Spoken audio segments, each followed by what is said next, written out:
Welcome to my channel.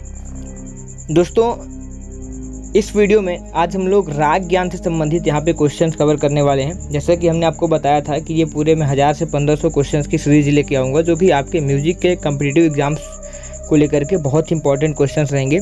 तो आज इस वीडियो में ये लगातार ये छठवां वीडियो है और ये छठे वीडियो में हम लोग बात करेंगे राग ज्ञान के बारे में। राग ज्ञान से संबंधित यहाँ पे जितने भी क्वेश्चंस होंगे वो इस वीडियो में हम लोग कवर कर लेंगे। तो चलिए, यहाँ पे ऑब्जेक्टिव्स हमने नहीं रखे क्योंकि वहाँ पे टाइम ज़्यादा आपका ख़राब होता है। तो हम सीधे क्वेश्चंस पढ़ते हैं और आपको रिवाइज के टाइप में करते चले जाना है।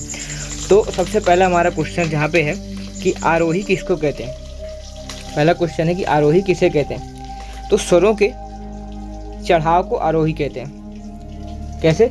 सारे गामा पाधा निसा, जैसे हमारा स्वर ऊपर की ओर जा रहा है, सारे गामा पाधा नी, तो स्वरों के चढ़ते हुए क्रम को हम क्या बोलते हैं? आरोही बोलते हैं। इसके बाद अगला क्वेश्चन है अवरोही किसे कहते हैं। अब अवरोही आपको क्वेश्चन से समझ में आ गया होगा। अगर आरोही चढ़ता हुआ क्रम होता है तो अवरोही हमारा स्वर का उतरता हुआ क्रम होगा।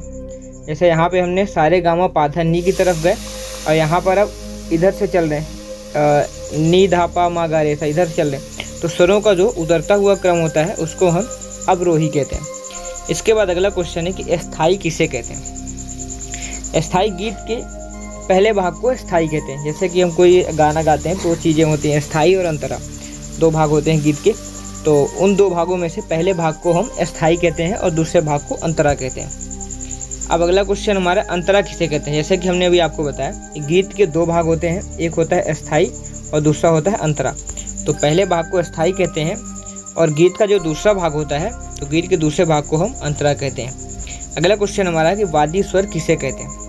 वादी स्वर क्या है? वादी स्वर राग के राजा स्वर को वादी स्वर कहते हैं। वादी स्वर राग का राजा स्वर होता है। और एक चीज़ और है कि वादी स्वर का दूसरा नाम क्या है। वादी स्वर को अंश स्वर भी बोला जाता है। ये भी क्वेश्चन कभी कोई पूछ लेता है कि अंश स्वर किसे कहते हैं। तो आप ध्यान में रखिएगा कि वादी स्वर को अंश स्वर कहते हैं। और इसके अलावा संवादी स्वर किसको कहते हैं। तो संवादी स्वर जो होता है, जैसे कि किसी राज्य में मंत्री होता है तो उसी तरह से राग के अगर उसमें देखा जाए तो जो स्थान राजा के दरबार में मंत्री को मिलता है वही स्थान राग में संवादी स्वर को मिलता है। तो राग के मंत्री स्वर को संवादी स्वर कहते हैं, है ना। तो यहाँ पे दो चीज़ें क्लियर हो गई। वादी स्वर यानी कि राजा स्वर होता है वादी स्वर, और संवादी क्या होता है? मंत्री। तो यहाँ से हमारा क्वेश्चंस खत्म हो जाते हैं राग ज्ञान के। राग ज्ञान से संबंधित नहीं क्वेश्चन करेंगे। अगले वीडियो में हम राग यमन को लेकर क्वेश्चंस करेंगे। तब तक के लिए आप वीडियो में बने रहिए। आपने अगर पुराने वीडियो नहीं देखे हैं तो उनको जरूर देखिए, क्योंकि वो आपके एग्जाम के दृष्टिकोण से बहुत ही महत्वपूर्ण है। अगर आप वो क्वेश्चन नहीं देखेंगे तो आपके हो सकता है एग्जाम में बहुत सारे नंबर आप वहाँ से मिस कर दें, क्योंकि छठा वीडियो आपके इसके पहले 5 वीडियो हैं।